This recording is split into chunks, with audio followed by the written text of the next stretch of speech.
So today I'm feeling a little bit under the weather, and I don't know, having some extra free time today has made me realize that I could make a video, which I haven't done in a while. So what I'm going to do is I'm going to go on MapPorn subreddit, go through the top posts of this week, and just see what my reactions are to these posts. My own maps have been featured many times on the front page of MapPorn and Reddit. I used to go on MapPorn all the time many years ago, but lately I feel like the quality has kind of gone down on that subreddit, and I think just Reddit in general has gotten kind of weird, so I stopped using it. So it'll be interesting to go back and see what things look like. So here we go. Top posts of this week. I'm just going to go down.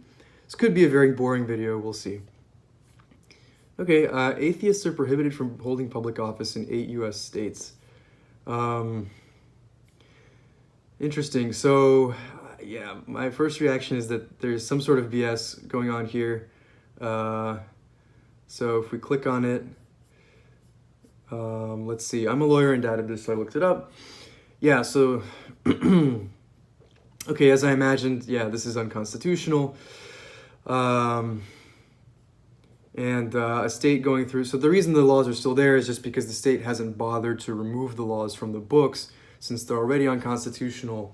There's kind of no point removing them because they're unenforced. So I guess what this really is just a map of legislatively lazy states, I suppose.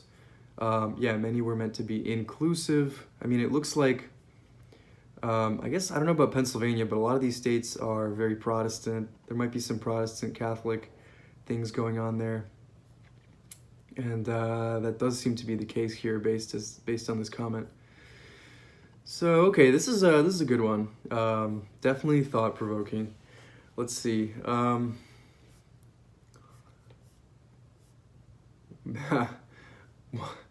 Where legally married gay couples can legally buy rifles to protect their marijuana plants. Interesting. So it's like a freedom, sort of libertarian type thing. I like this one. This is creative and very simple, very original. This is kind of cool. So it looks like, except for Uruguay, which kind of leads I know they have sort of very hands-off policies. I'm curious about yeah, what do they mean by rifle and like what are the gun laws in Uruguay? But Canada, USA, certain Mexican states make sense. South Africa. Okay, I'll click on this because I want to see what the gun situation is. Because a long gun, could just be I guess it could be a rifle. It could be I know laws with smoothbore guns are much less restrictive. So shotguns, for example, are easy to get, even in countries like Russia, where pretty much every type of gun is banned for private ownership.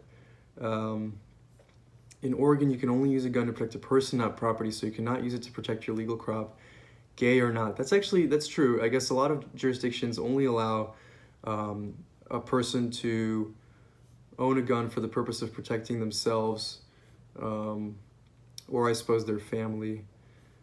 You can't use lethal force for the sole purpose of protecting property in almost any state, any U.S. state, I guess.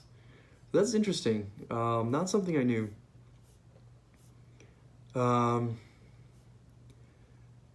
Brandishing a firearm in Canada for the purposes of intimidation is an offense, even if you're doing it to scare an invader off your own property. So I guess Canada has a similar situation. I think that makes sense. I mean, generally killing someone if they are, trespassing or stealing is, I don't know, you see a lot of signs, especially in certain states in America, where they'll just like, trespassers will be shot, survivors will be shot again, those type of signs. But I'm not a lawyer, but I'm pretty sure that's excessive use of force. Okay, so yeah, just like I thought, there's some nuances there with the gun laws, but I like this one a lot. EU countries pushing to label nuclear power as green energy. Oh, okay. This is actually really interesting. Did I accidentally click? The map is all green, which is kind of weird. I guess it's sort of a pun on green energy. Yeah, so some countries are, like nuclear power is one of those weird things where like environmentalists are kind of split as to whether or not it's good. I guess because the waste is so hard to get rid of, but then at the same time, it's actually so much cleaner aside from that than pretty much any other uh, source of electricity. So, okay, so France is pro-nuclear, which makes sense. Um, Interestingly, Eastern Europe, Eastern European countries, or I guess former communist countries, are all pro nuclear, which makes sense because, well, I don't know about these countries, but I know in the Soviet Union, nuclear energy was hailed as sort of the future of energy generation. Finland is interesting. I don't know too much about why Finland is pro or against nuclear. Yeah, the other countries, not so much. I know Germany, well, ever since Fukushima, there was a lot of sort of backlash against nuclear power, especially in Europe. Note that several of the blue countries want to label natural gas as green instead. Okay, well, that's kind of weird. I don't know. Yeah, the fuck, wouldn't be surprised if some try to label coal as green. That makes sense. Okay, and of course, a classic Reddit, so it looks like someone's being mischaracterized. Quote, we have to be able to diversify energy sources, bet more on green hydrogen, and expand the gateways to natural gas, which is a transitional energy. Okay, so not labeling it as green. Yeah, okay, classic Reddit. Yeah, strangely in Belgium, it's the Green Party that's anti-nuclear power. I don't know. That's very complicated. I mean, yeah, from a numbers standpoint, nuclear is definitely really, really good, but you know, the accidents and the waste and everything is sort of a big question mark. This is cool. I think a similar map that somebody could make is regarding prostitution. I think, I forget which is which. I know Norway and Germany disagree on prostitution. So in Norway, the woman is considered the victim of sort of like her circumstances or of society. And so therefore prostitution is decriminalized in Norway because sort of you can't blame a woman for having to resort to such an activity, right, to make ends meet. Meanwhile, in Germany, they have sort of a different point of view where it's like, no, this is their freedom. You know, this is sort of their, my body, my choice. I can do whatever I want with it. So it's almost like the opposite. It's like, you know, sex workers are liberated rather than oppressed by society. So that's another map that you could make similar to this, I think, regarding prostitution. Actually, it's probably already been made. So let's see. Yeah, this is interesting. Okay, so the Germanic countries, I guess except for Norway and UK, do not consider escaping from prison to be a crime. I guess there's this sort of philosophy that I've heard about that's sort of like people naturally want to escape and you can't, or I guess there's sort of a right to freedom. I don't know how they phrase it. Let's see what the comments say. So these are actually pretty good. Okay, so far the maps are pretty good. I'm pleasantly surprised. Okay, so apparently the map is wrong. It is illegal in Denmark. I just asked my wife, she's a prosecutor. Yeah, that's the problem with Reddit and subreddits in general, is just there's a lot of false information out there. Yeah, here in Germany is based on the assumption that striving for freedom is part of human nature, therefore it should not be punished. However, other crimes committed in the process of breaking out will be punished. So yeah, I mean, it's like if you damage property or something, then they will prosecute you for that. So I think sort of de facto, it's pretty much still illegal, but that's interesting. Okay, this is kind of dumb. I mean, okay, this is cool, but I don't know. Yeah, 12.4 thousand. upvotes or points. Government requests to remove content by requests to Google since 2011. Okay. It's kind of hard. I don't really know what this means. I mean, I know that ever since a certain period of time, you can request that Google remove certain content or whatever. I thought that was something specific to the European Union. I might be thinking of, well, I don't know. It's one thing for a person to request something to be removed versus a government. I guess Russia is by far the biggest requester, which makes sense. You know, they're very interested in tightly controlling, I guess, you know, the internet and stuff. Turkey is up there, but Turkey and Russia are basically the same color, but Russia is 123,606 and Turkey is only 14,000. So I don't know if this really sort of, the color scale here really makes sense, but I don't know. Okay, this is a weird map. I spent too much time thinking about it. Cat map. Yeah, Iran does kind of look like a cat. But otherwise, I don't know. It's kind of stupid. Percentage of people not identifying as not religious in MENA, Middle East and North Africa. Let's see. So, okay. Oh, okay. This is 3 different maps through time, and in the North African countries, it looks like. The percentage of people describing themselves as not religious has increased a lot in the last several years. I wonder how much of this is, you know, with especially with religion surveys, I don't think it's so much that people's religious beliefs actually change, or even that the religious beliefs of the population change because of, you know, new people growing up or being born. I think it's less so that and more so just, you know, whether or not it's considered socially acceptable to provide a certain answer on a survey like this. So it may well be that in the last 10 years in, you know, Tunisia, it's become sort of just more acceptable to say, oh, I'm not religious, you know. I mean, I know that, what is it?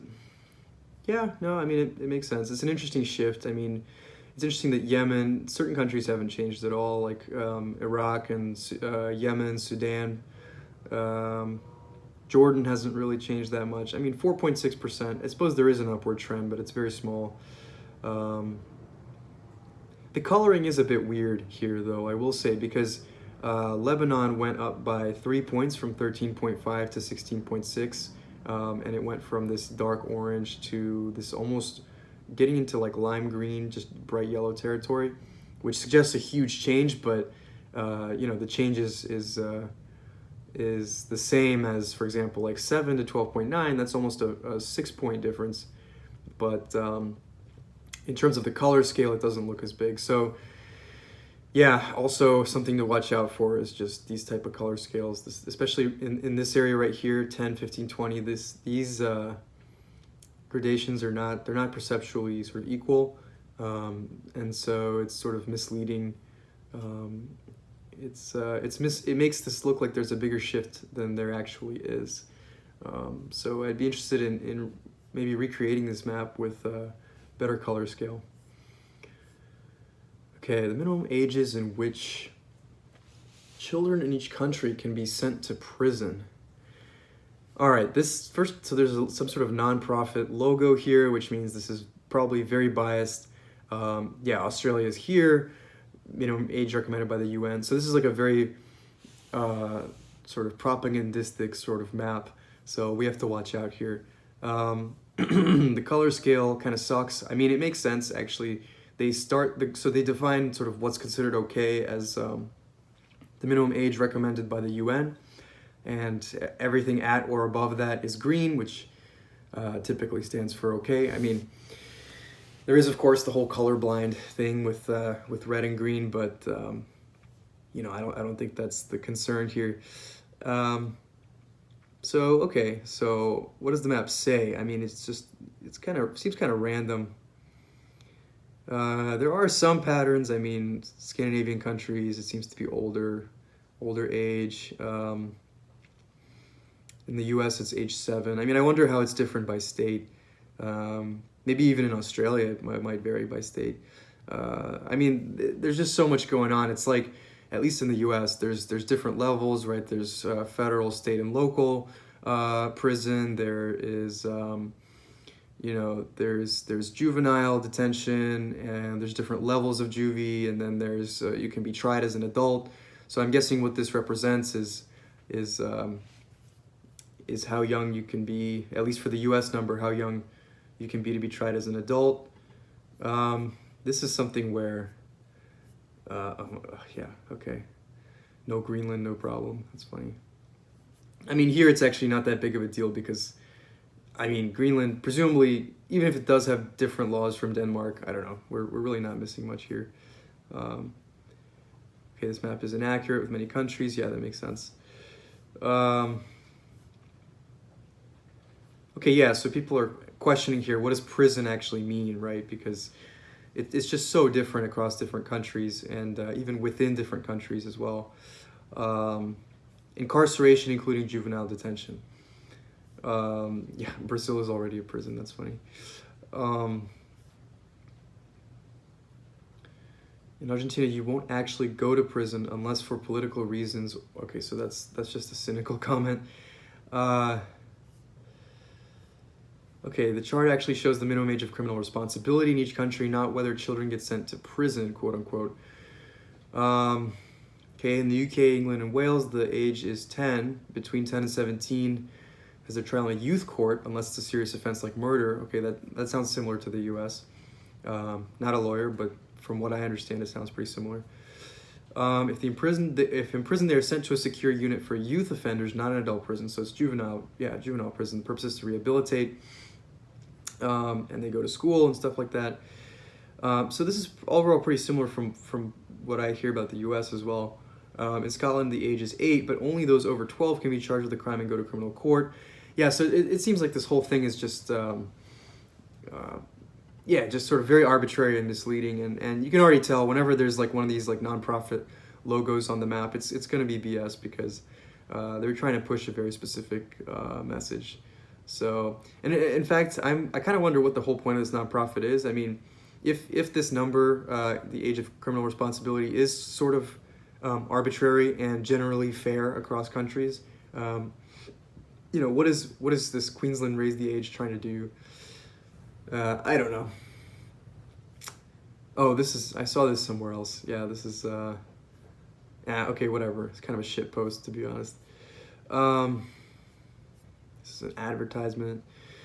Countries with no national animal. I didn't know, like, Russia had an official national animal. So it looks like the countries are Moldova, Georgia, Switzerland, Vatican, Republic of Congo, Comoros, and that looks like Tonga. Okay, this is see, when I say MapPorn has gone down in quality, this is what I'm talking about, because I'm sure that the country of Georgia has, some unofficial national animal. It might not be official, but like, who cares? It's just a map of nothing. It's a map of random arbitrary differences. Yeah, Switzerland selects an animal every year, which is really cool. Let's see. Spain, okay, so Spain has no national animal. Portugal doesn't have, so this, okay, this map is a disaster. So again, another map that's, the premise itself is arbitrary, and even if we accept the premise, the data shown in the map are still wrong, so it's just complete BS. Okay, this is actually kind of cool. I mean, it's literally just a screenshot from windy.com, which is, I don't know, just imagine that. You get so much karma just from posting a random screenshot. But I do love windy.com. I think it's a really cool website that everybody should visit. And it looks like they have some kind of sulfur dioxide tool. And there is an eruption going on right now in the Canary Islands. And so, it looks like it's sending a plume of smoke. I don't know. I'm guessing the concentration is much higher in these areas. It's hard to believe that the concentration of SO2 is the same in Russia and Ukraine as it is here right next to the actual eruption. I'm guessing it's just sort of, it's so high near the volcano that it's just sort of off the charts. But I don't know. This is a cool one, even if it's just a low effort screenshot. Which drink are you closest to? Tequila, champagne, Pilsner, or Prosecco? Okay, this is stupid. Yeah, who is this Atlasova, Atlasova.world? This is seems like a really sort of, I don't know, someone just decided that they could make some money by creating some shitty maps. And I guess they're succeeding. I mean, they're really getting a lot of traction, and that's kind of what I hate. That's partly what discourages me from spending time posting sometimes, because I know that I could spend hours crafting a beautiful map, and then it'll get overtaken by some complete shit post by Atlasova or whoever these people are. Anyway, this is stupid. Okay, why did blank? Okay, U.S. version of Google, February 2018. Yeah, so this is also like super arbitrary. Join World War I, switch sides World War I. February, I don't know when World War I actually started. I would guess it's probably in the spring or summer, because that's usually when, at least in old Europe, that's when they used to start wars. Well, okay, I mean, let's look at it. Why did Iceland not join the EU? I think that's, yeah, why did the UK leave the EU? Why did Ireland split? I mean, these are good questions. Why did Sweden ban Christmas lights?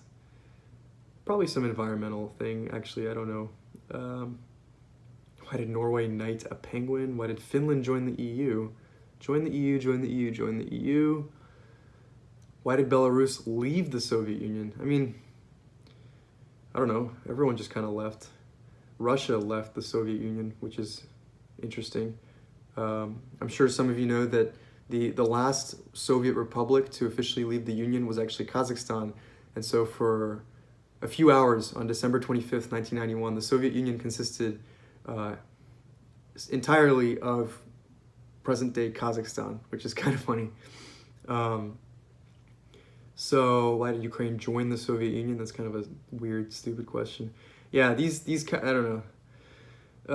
Why did Hungary surrender to the Allies? Why did Hungary join the EU? Czech Republic and Slovakia split. Why did Greece have city-states? Yeah, I don't know. This is cool, but, whatever, kind of stupid. Okay, male suicide rate per 100,000 with one of the weirdest color scales I have ever seen. Actually, so suicide, I've always been interested in suicide rates by country, and it's always been sort of like countries like Lithuania, South Korea, Russia have always sort of been at the top. But I noticed there's actually a huge huge differences based on the source of suicide rates, and that's because of there's just so many different ways of what is considered a suicide, what is not considered suicide. For example, people hurt themselves not intending to kill themselves, but then they end up dying. Like, is that considered a suicide? Or and then there's also like a lot of especially in Soviet countries, a lot of murders are classified as suicides, just so to prevent to allow the murderer to get away, basically. And then in Korea, I don't know what the situation is. I mean, it's people talk about Koreans having a high suicide rate, but I wonder if there's some sort of cultural sensitivities to how the suicide rate is measured and reported. So, like, I think because suicide is such a taboo topic, it's either taboo or there's like weird legal ramifications relating to suicide, and so the way suicides are counted is very inconsistent across countries. So in general, I definitely believe this map, but if you're one of those people who's interested in seeing like who's number one or what are the top 10 countries, I wouldn't really trust those numbers for the reasons that I just stated.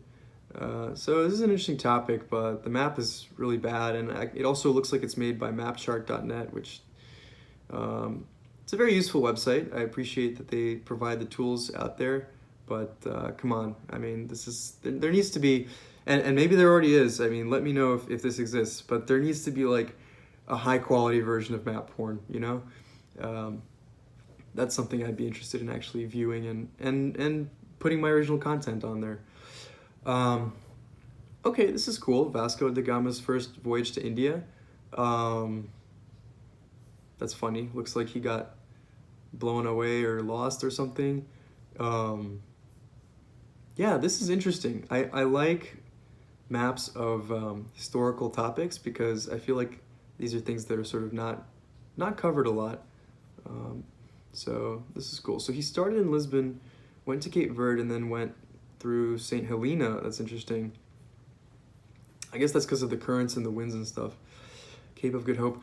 And it makes sense why the British wanted to hold on to St. Helena so badly. I mean, if at first glance it's just like a random rock, it's thousands of miles from anywhere, but I think pretty much anybody going from Europe to around the Cape of Good Hope would have to sort of pass by St. Helena, so it actually kind of makes sense as some island that you would want to hang on to. And I love seeing these historical cities on here too, because when I imagine a world map, you know, I don't even know what Elmina is. You know, if I was looking here on a map, I would expect to see Lagos and you know, Accra and cities like that. And when you see Elmina, it just reminds you that you know, things change and nothing is permanent. And even an enormous city like Lagos, you know, 100 years ago there was almost nothing there, and who knows, maybe in 100 years there won't be much there. So I love this kind of stuff. So this is a cool one, even if it's just really simple. Yeah, they just ripped it off Encyclopedia Britannica, which is all well and good. I mean, not everything has to be original content, obviously, but so that's a cool one. This is nice. This is well, okay, it's peculiar to somebody who thinks of world maps as you know, an attempt at sort of an objective representation of reality. But anyone who's I think has like a degree in cartography, who's studied, you know, historical cartography and perspectives from other cultures, I think everyone like that would understand that you know, there's different ways of viewing the world, and this is sort of more of a symbolic map with Jerusalem at the center. It's obviously rooted in sort of biblical symbolism with the sons of Noah and of course Jerusalem being at the center. So this is yeah, I would say, you know, more of a symbolic representation rather than an attempt at something, you know, useful for navigation or useful for some kind of you know, data visualization, if I can call it that. Let's see, I wonder what the comments say. Explaining the old TO maps after they fell out of use. I'm not really sure. Okay, these are just kind of like, yeah, no one ever thought this was a spatially accurate map, blah, blah, blah.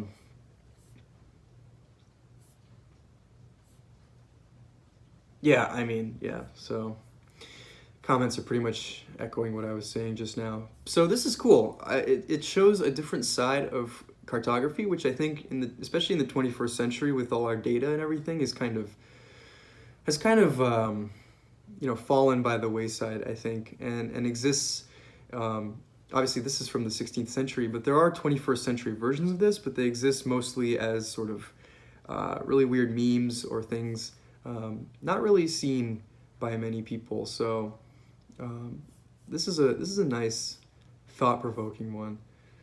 Global petrol prices. Okay, so I'm guessing. Okay, so I guess it's gasoline prices, kind of. Yeah, I'm immediately sort of what's the word? Thrown off by just whenever there's all this data for Africa. It's like, okay, is it really $2.14 in the Central African Republic, and then suddenly here it's like much cheaper? I mean, I know Angola, there's, Gabon, there's oil producing countries in Africa, obviously, Nigeria. In Nigeria, it actually is very cheap because it's subsidized by the government. Same with Venezuela. I don't know if Russia subsidizes gas.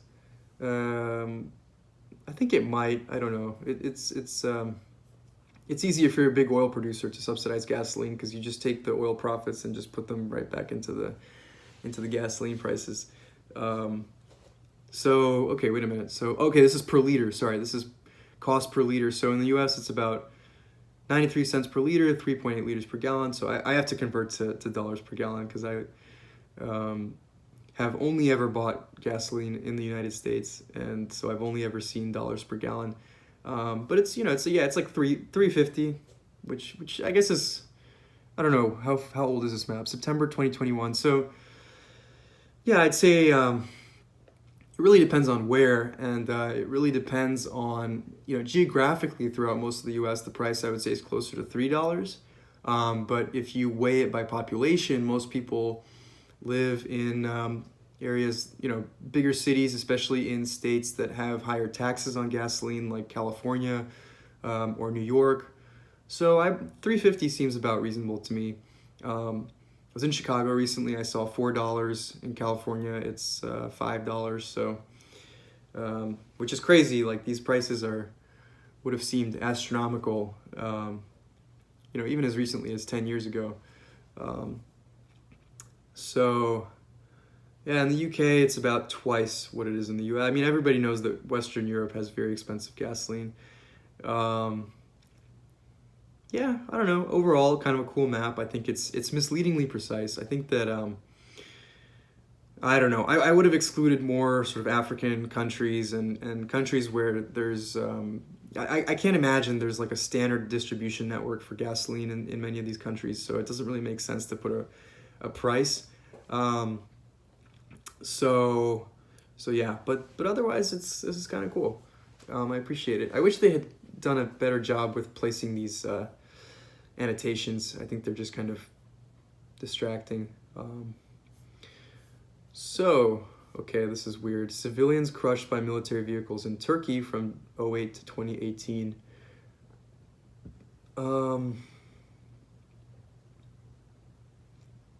Okay. So they're saying that in Kurdistan, there's a lot of, or I guess Kurdish areas, there are a lot of incidents.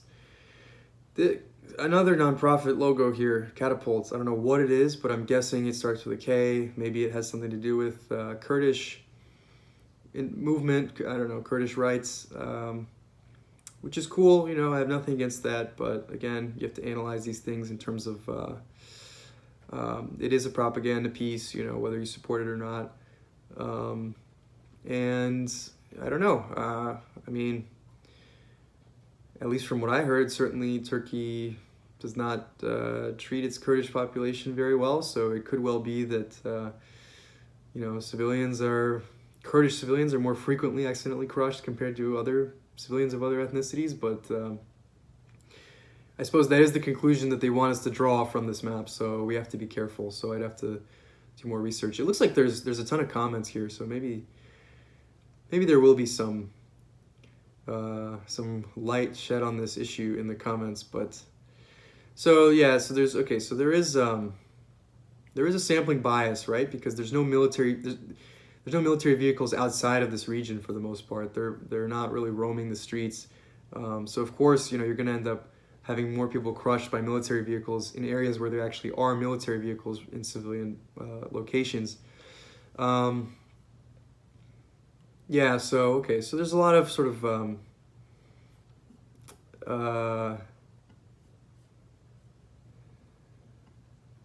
my father always missed someone by one. Interesting, that's interesting. Okay, so this person is suggesting that there's more just in general just traffic casualties in these areas. And I actually believe that because these areas have worse infrastructure, they're much less developed certainly compared to Western Turkey. And, it would make sense that there would just be higher rates of, just infrastructure that's not conducive to pedestrian safety, let's say. And so whether it's a military vehicle or a private car, I think it would be reasonable to suspect that pedestrian fatalities are actually higher in the Kurdish majority region. So there actually are, it seems like there's two confounding variables already, one of which being that there's simply more military on the streets here to begin with, which inevitably will lead to deaths and injuries by military vehicles.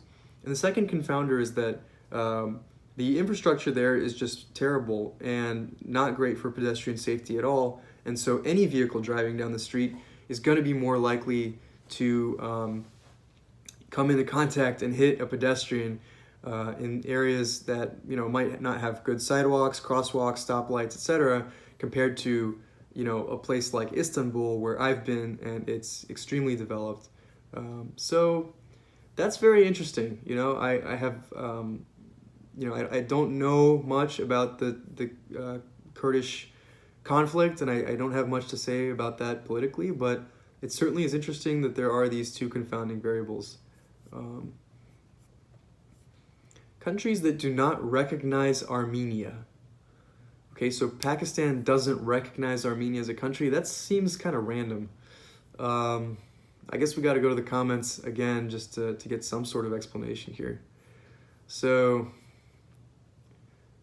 okay, so first of all, this is a terrible map. I mean, this is a, this map should not exist. Okay, why though? Armenia and Azerbaijan have really tense relations. That makes sense. They just had a war. Pakistan has a very close relationship with Azerbaijan, so it doesn't recognize what they consider to be an aggressor. I mean, that's weird because it's like, even Azerbaijan themselves recognize Armenia, so, I don't know. It seems like, I don't know, whatever. It's a bad map, but it does highlight an interesting peculiarity of international relations, which I certainly didn't know about before. So I don't know, maybe it's not so bad after all. Could have chosen better colors though to highlight the two countries. Yeah, okay, homicide rate. This is what they really should have done for this map, because I know the data exists. They should have done it by state, at least for the bigger countries like Canada, USA, Mexico, Brazil. They could have broken it down by state or province. And this, even it's actually 5 to 10 per 100K. That's well, compared to Europe and Asia, even that is a really high murder rate. Brazil is absolutely insane. Something like 80,000 people per year are murdered in Brazil, which is it's more than actually almost the entire Eastern Hemisphere combined. So that's okay, sorry. Let me be more precise, because I was working on a map a few years ago related to Brazil and how many people are murdered. So if you take Europe, former Soviet Union, and China and East Asia and combine all those murders, it's a population of over, what is that, like 2.5 billion people, and that the number of murders there is equal to the number of murders in Brazil, which has a population of 200 million. So I suppose another way of saying it is that the murder rate in Brazil is 10 times higher than the murder rate in Europe, sort of Eurasia. So anyway, yeah, it's interesting, and I've thought about this, and I've actually asked Brazilian people and experts on Brazil why Brazil has such a high murder rate, why Latin America has such a high murder rate, and there's it's a bit of a touchy subject for a lot of people, but some of the sort of bolder answers that I've heard involve just cultural differences. Certainly there's, a lot of jokes / life advice that if someone in Brazil says, if someone in America says they're going to kill you, or if a Canadian says, I'm going to kill you, they're joking, right? But if a Brazilian says, I'm going to kill you, you need to watch out, because they probably actually mean it. So yeah, it's just, it's like it's like the Wild West in America, you know, why a lot of parts of the United States still have very high murder rates because of you know, that's just how you deal with things. And you know, certainly it sounds very savage to someone who grew up in a developed sort of Western area, you know, with liberal values. But at least if you imagine a Wild West type of scenario, you know, oftentimes there's no law enforcement, there's no jail. You can't put someone in jail. You pretty much have to kill them, because if you don't, you know, what are you going to do? They're out to get you. They're out to harm you. So just the circumstances lead to a culture where you end up having to kill people. You know, and not to mention that maybe there is something to the fact that the populations that emigrated out of Europe into the Americas did tend to come from disadvantaged groups, lower classes socially, socioeconomically, and so you do end up seeing a lot of people who, you know, might have higher rates of physical violence, might be more willing to kill people. So culture, to me at least, it's not out of the question that culture is a huge factor, because you can find so many other countries. You know, people say that, and I mean, I'm not saying this isn't true. There is evidence that inequality, for example, leads to violent crime.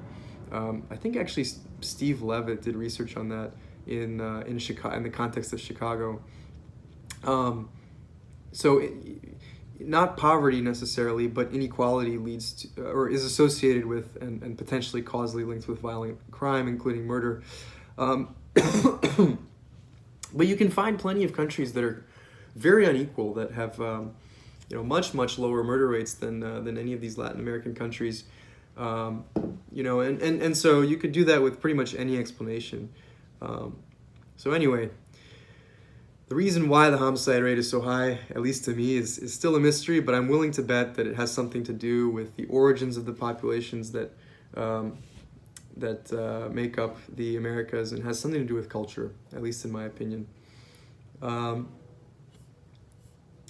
Okay, so my wife was mad as my maps spilling out everywhere, so so this guy created some kind of map holder. Okay, whatever. Says like some kind of one of those Reddit karma, you know, posts. That's sweet. Here's what Greenland would look like without its ice sheets. True, but as I'm sure is pointed out in the comments, the reason why this part of Greenland is below sea level is because of the weight of the ice sheet, which is, I think, as much as 2 or 3 miles thick in some areas, and it's pure water, so it weighs a lot, and it actually pushes down on the crust, causing it to go below sea level. So yes, if you vaporized all the ice, then this is what it would look like, you know, at least for a couple of centuries. But gradually, you would have the continent would actually rise up and rebound, because the weight of the ice was taken off of the soil. So I don't know how long that takes. I imagine it takes, well, I do know that Northern Europe and Scandinavia in particular is rising ever since the ice sheets receded about, 5 to 10,000 years ago, if I'm not mistaken. It must be it must be around 10,000 years ago. So those are the kind of time scales, I guess, that we're talking about. So it's going to take about 10,000 years for this central lake to go away. So anyway, this is both true and not true at the same time, I guess. Yeah, this is cool, and there's similar maps for Antarctica, which are also kind of cool.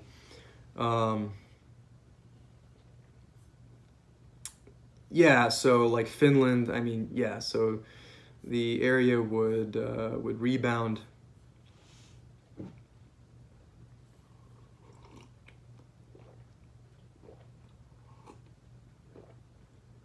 So this is interesting. This person actually kind of calculates how much it would rise. So Greenland's total isostatic rebound would be about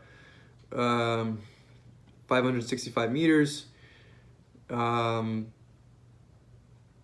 Yeah, right. But as this person themselves point out, that the ice is not evenly distributed across the landmass. So 2 kilometers is the average ice thickness. But I know at the thickest point it can be as much as 5 kilometers. So 5 times 0.3, that's going to be about 1,500 meters. And well, okay, this doesn't show how deep the ocean would be here, but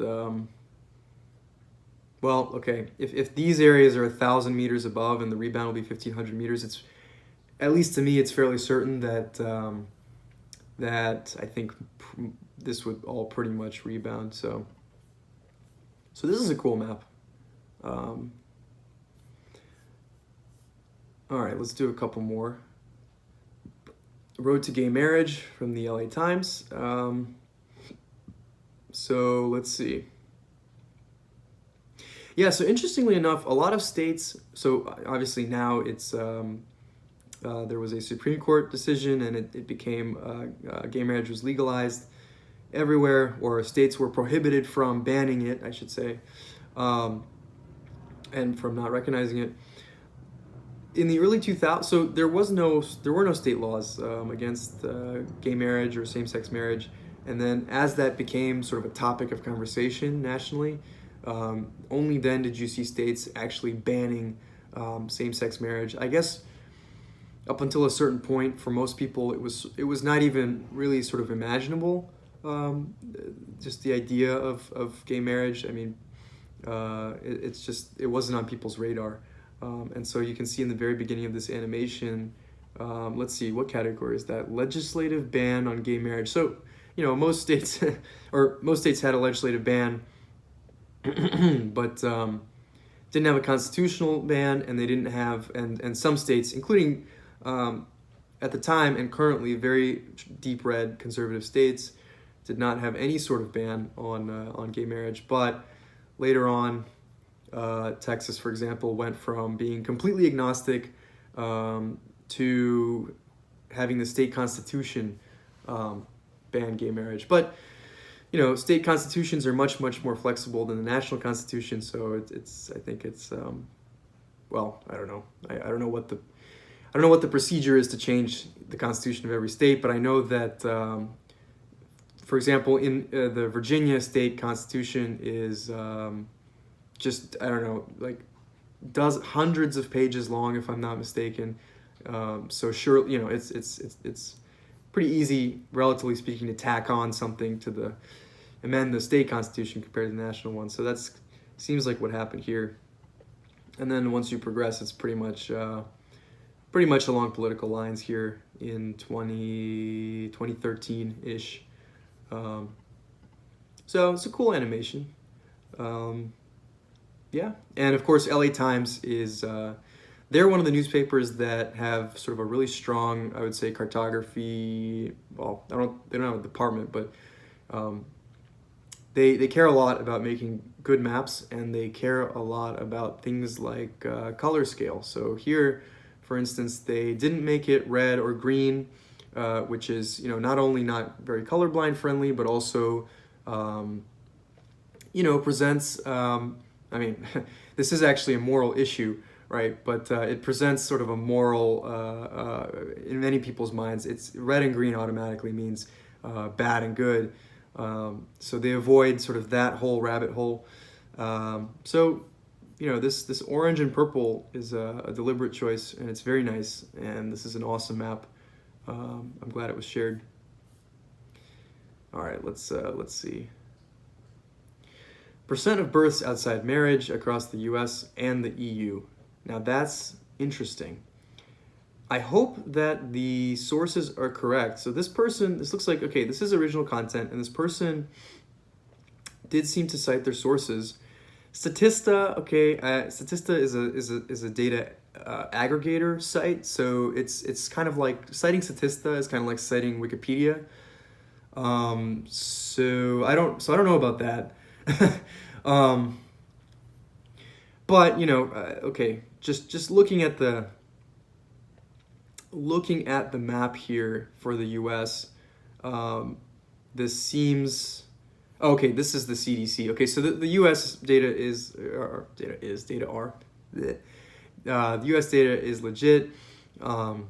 Utah has the lowest. Interestingly, Colorado has the second lowest, even though Utah can be explained by, I think, the Mormon population, who are very traditional and sort of, because of their religion, they don't have usually as many births outside of marriage. Colorado does not have a nearly as high of a Mormon population by percentage of Colorado's state population. So I wonder sort of why Colorado is so low. Colorado also happens to be the state with the lowest obesity rate. So something is happening in Colorado that's, I guess you could say, very wholesome, but I don't know what it is. And then, of course, well, see, and it's interesting. I guess it's pretty much, you have states that are religious. So if I had to sort of just mentally try to create like a regression just based on what I know about data about states, it looks like states with less births outside of marriage are either specific religions, right? Because the southern states have high rates of religiosity and church attendance, but they also have a lot of births outside of marriage, according to this map. So the Mormons and I guess Lutherans, it looks like, in this area of the U.S., I would say, well, I want to say percent white. I think that's a big factor because a lot of the states, especially in the South, have a lot of African Americans, and they're also poorer on average, higher rates of poverty. And as we know, marriage in the United States is associated with economic wealth, actually. So poorer couples tend to have kids but just not get married for various reasons, which are still being sort of deciphered. But the trend is very clear, is that in America, marriage is something that you do if you are religious, especially sort of Mormon, or like white religious, if you are basically upper class or upper middle class, sort of college educated. So I think the trend in the US is very interesting and it's very clear. And now looking at the and so Puerto Rico, by the way, this is very hard to see, but Puerto Rico is very, oh gosh. See, okay. See, this is bad. So this color and this color, I mean, on this color scale, they seem quite different. But right here, I can't tell what color this is. I think this is, okay, it's dark green. Okay, that makes sense. I actually thought it was dark blue for a second. And I said, okay, well, Puerto Rico seems to kind of buck the trend because a lot of the sort of states with more non-white population tend to have more births outside of marriage, but it seems to be the case with Puerto Rico as well. So let's see, European Union, looks like Greece is the lowest with 11% of births outside of marriage. France is the highest with 60% of births outside of marriage. Now I wonder though for France if a lot of couples in France choose to have a civil union rather than a marriage, because in France, I think marriage is seen more as like a religious or sort of cultural concept, as opposed to, the government recognizing two people living together. So from what I understand, in France, civil unions are much more common than in other countries, even among sort of straight couples or couples that have, I guess, in many other cultures would be considered married. In France, they tend to go for a civil union. So,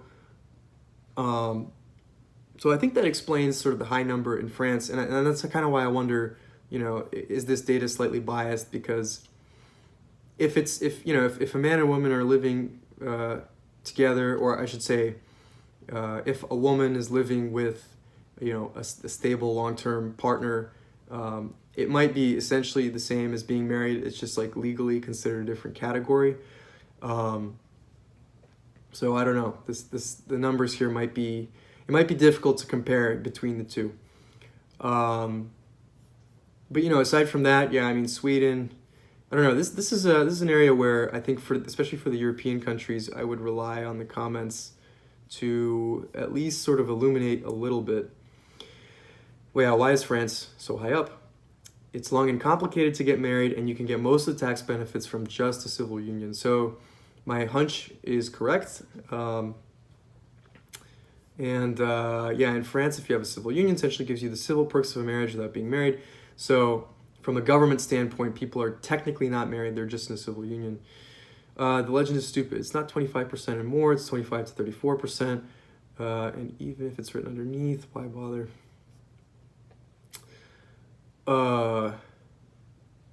Yeah, I didn't even notice that. I mean, this is original content, so props to whoever made this. Good job. It's good to see people trying to make maps, and we're always improving.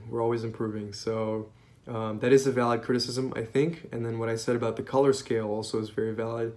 I definitely would not go for essentially what is a divergent color map with blue and green. I think that's not the best option here. It's so strange to see the UK not on a European. Yeah, so the UK. What is the number for the UK? Okay, see, now I have to do this. Okay, 45 to 54%. Interesting. So that's the UK is similar to Spain, Netherlands. That makes sense. That's pretty much, if I had to just guess, completely randomly interpolate based on the map, that's what I would have guessed.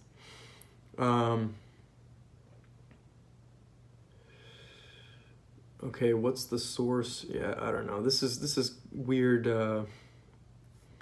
sociological.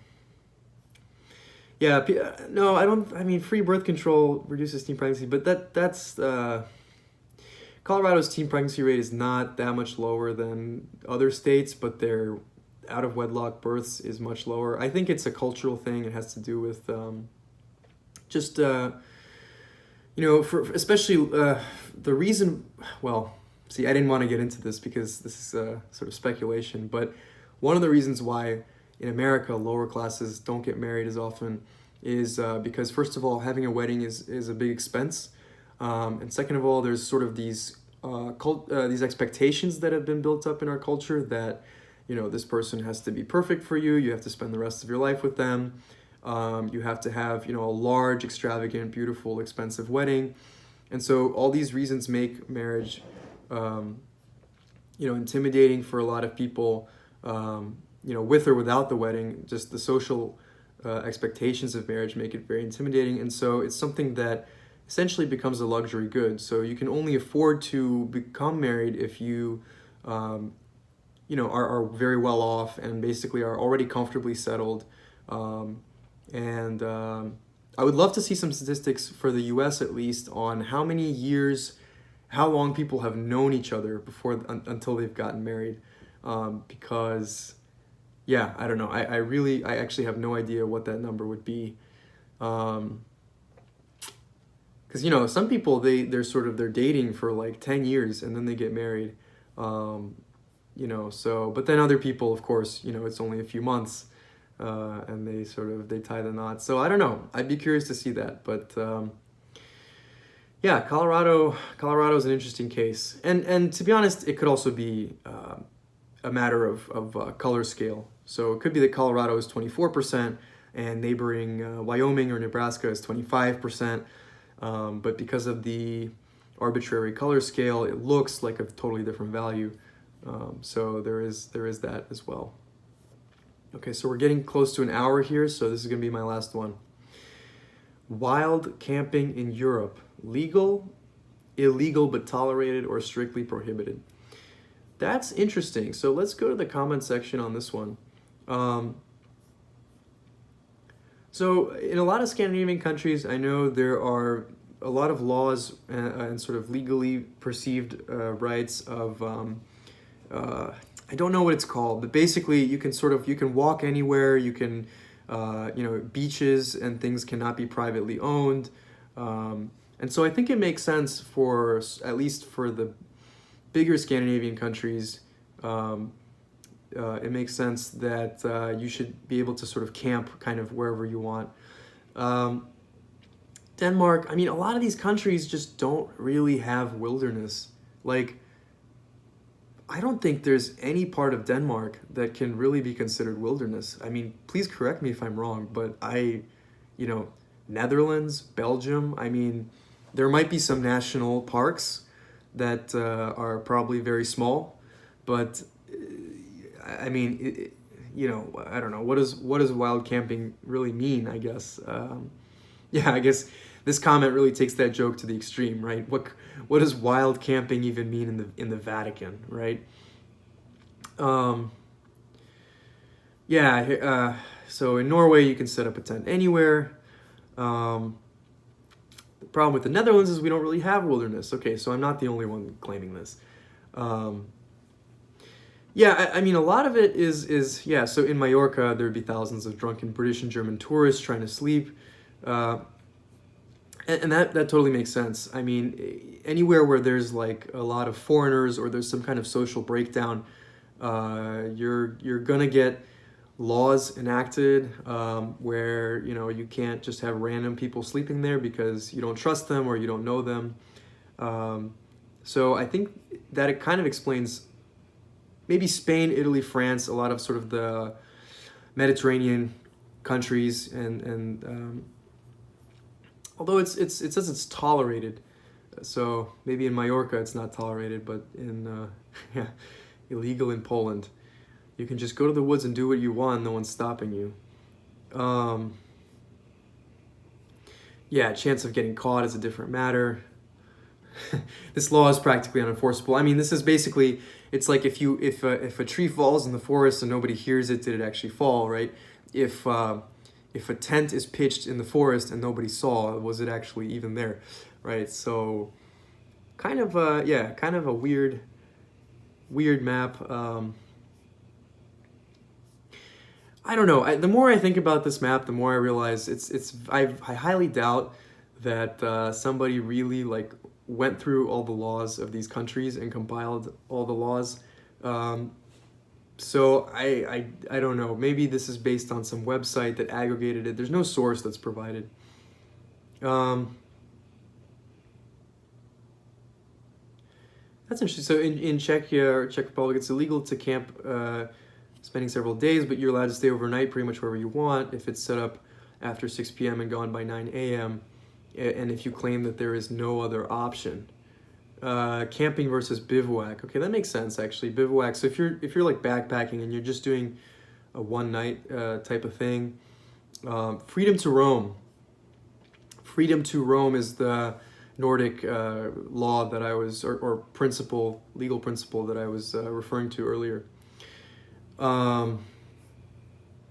It's illegal in Spain. You can only camp in designated areas. The forest rangers patrol very often and will fine you if you're not in a camping. And it makes sense, in especially a lot of these denser countries where wilderness areas are very restricted. I mean, in France, I've been to France a few times and I've actually gone camping there, and it's just like, without these protections, certain areas would just be sort of completely overrun. So it totally makes sense why. Okay, so just kidding. Turns out this map is kind of bullshit. Man, I just can't stop. I just want to keep scrolling. Yeah, I've seen this animation, I think on Wikipedia. This is really cool. Kind of north-south type of thing, and then governments get established in various cities, and those dialects tend to dominate. Okay, this is a whole separate conversation. Anyway, I've been going for an hour and 5 minutes now, so I'm going to stop. But I don't know, hopefully this was enjoyable, whether you just skip through it or you listen to it in the background or whatever. And we'll see what happens. We'll see how people react, and maybe I'll do more of these videos. But for now, I will say goodbye.